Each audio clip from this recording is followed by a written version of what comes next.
हाँ जी जनाब, कैसे हैं आप सब? हाँ, मैं वापस आ गई।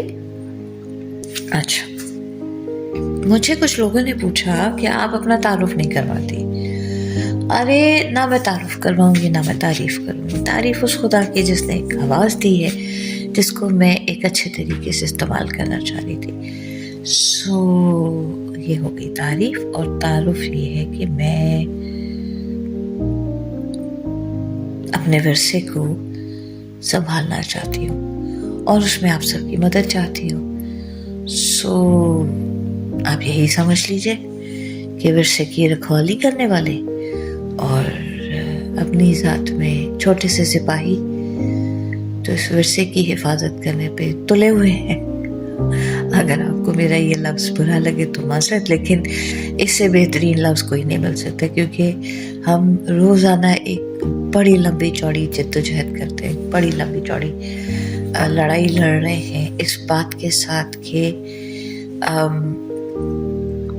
हमारे अजदाद ने जो वर्षा हमें दिया, हमने उसको सही तरीके से ना महफूज किया और ना ही उसको सही तरीके से अपनी नस्लों में उजागर किया, उनको अपने विरसे को आबाद किया अपनी नस्लों में। बातें बहुत ही करने वाली हैं, लेकिन क्योंकि आज एक नया अफसाना लेकर आई हूँ और आज नहीं है अमृतम प्रीतम, बिल्कुल नहीं है। मुझे किसी ने बहुत अच्छे तरीके से कमेंट्स में कहा कि जी आप बहुत ज़्यादा पढ़ती हैं, किसी और को भी पढ़ लीजिए। तो उनको भी पढ़ते रहेंगे, बेफिक्र हैं, उनको नहीं छोड़ेंगे अब। लेकिन आज हम पढ़ेंगे श्री करतार सिंह दुग्गल साहब का अफसाना और इसका नाम है फूल तोड़ना मना है। आपको पसंद आए तो कमेंट्स जरूर कीजिएगा, इंतज़ार रहेगा। लिखते हैं, उस रोज जब मैं बस में सवार हुआ तो मैंने देखा एक सीट खाली थी।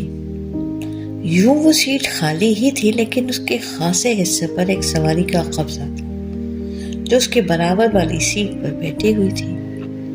मैं इस खाली सीट के पास पहुंचकर एक लम्हे के लिए रुक गया। साथ वाली सीट पर बैठी हुई नौजवान लड़की ने अपने तराशीदा भौहों तले से आहिस्ता से पलकें उठाकर मेरी तरफ देखा।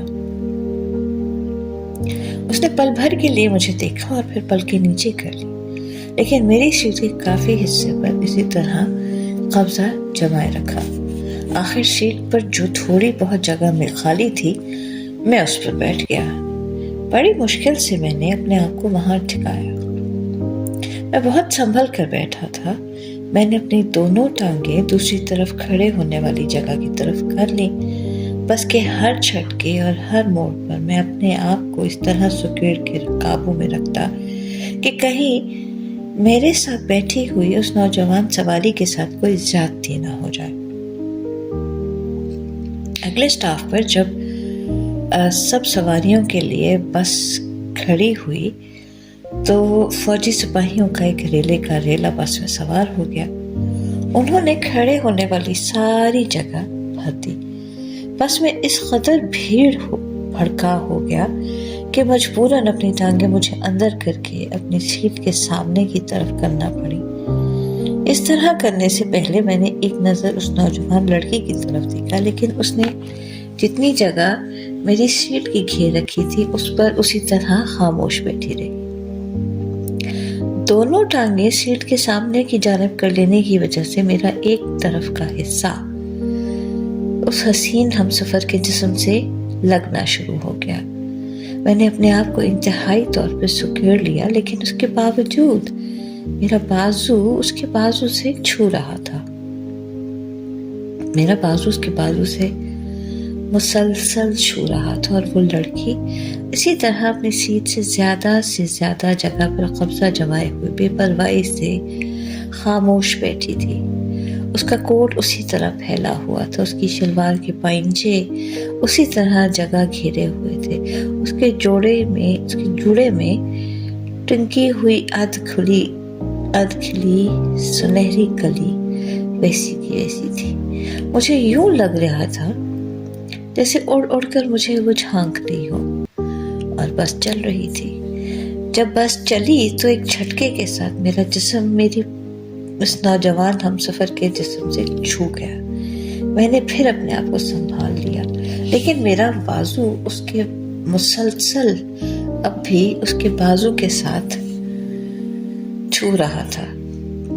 कुछ देर बाद मुझे महसूस हुआ जैसे मेरा बाजू का वो हिस्सा जो साथ वाले बाजू से छू रहा था गर्म हो रहा था।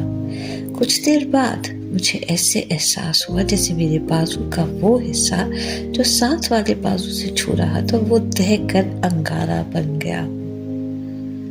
फिर कुछ देर बाद मुझे ऐसा लगा जैसे मेरे बाजू के उस हिस्से का लहू साथ वाले बाजू से नसों और रगों में आ जा रहा है। मुझे एक झुरझुरी सी आई और मेरी आंखें जैसे नशे में बंद हो गई। मगर फिर एक पल के पल में मैंने अपने आप को संभाल लिया। बस चली जा रही थी। मेरी दाईं तरफ खड़े हुए फौजी सिपाही एक दीवार की दीवार बने खड़े थे।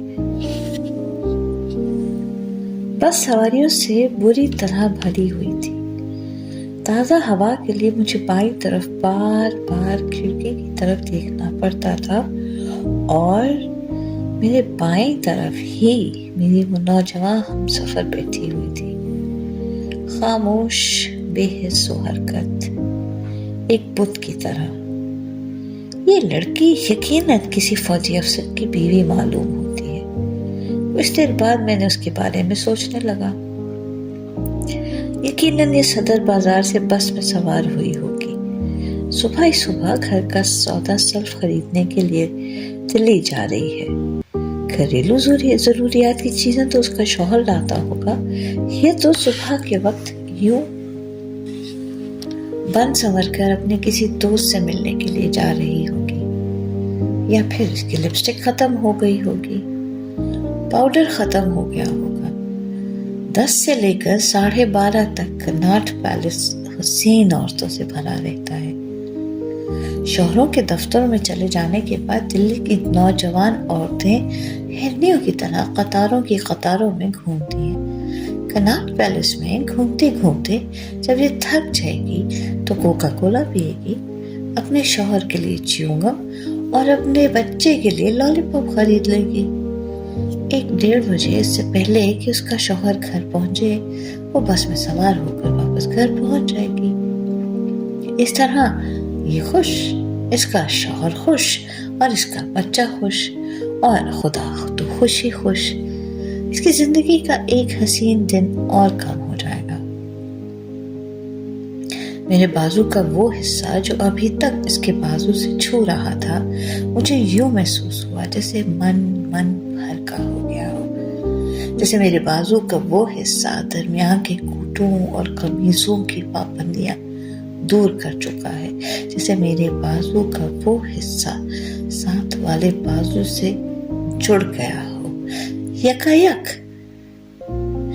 यकायक मैं चौंक पड़ा, जैसे मैं कोई बहुत बड़ा गुनाह कर रहा था, जैसे मैं बेइंसाफी कर रहा था अपनी बीवी से, अपने बच्चे से, अपने अखलाक से और अपने मजहब से। इस ठंडी यख सुबह के वक्त मेरा जिस्म पसीने से तरबतर हो रहा था। मुझे यूं लग रहा था जैसे मेरी बीवी मुझे कोस रही है, जैसे मेरा बच्चा मेरे पास खड़ा मुझे घूर रहा हो, जैसे मेरे सारे जिस्म पर बार बार एक लर्जा तारी हो रहा था। थोड़ी देर बाद मैंने यूं महसूस किया जैसे मैं बिल्कुल सर्द पड़ गया हूँ। अब ना तो मेरा बाजू मेरे हमसफर के बाजू से छू रहा था और न मेरा कोट उसके कोट से टकरा रहा था। मेरी सीट पर जो जगह थी मैं खुद ब खुद सिमटता उसके पास बैठ गया था और बस चलती रही थी।